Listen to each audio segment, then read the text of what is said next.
ويطعمون الطعام على حبه مسكينا ويتيما وأسيرا ويبحنيان مالكooda ay quudinayaan ayagoo jecel oo maalkii naftooda ku bakhiilayso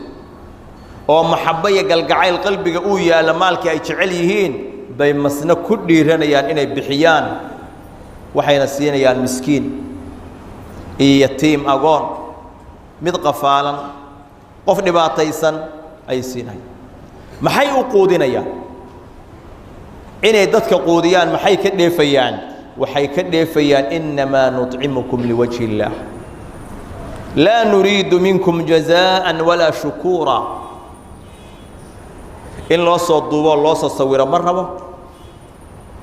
in magaciisa la sheego ma rabo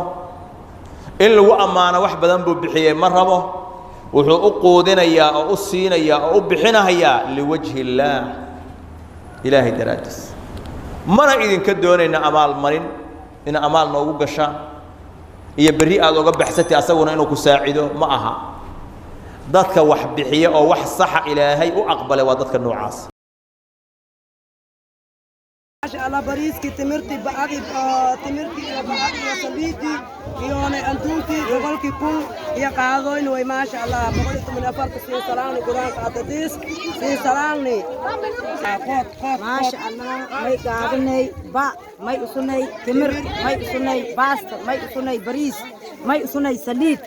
ما شاء الله إلهي سين بركيو سين بركيتي سدي سين بركيتي أمل إلهي سين الله سين بركيو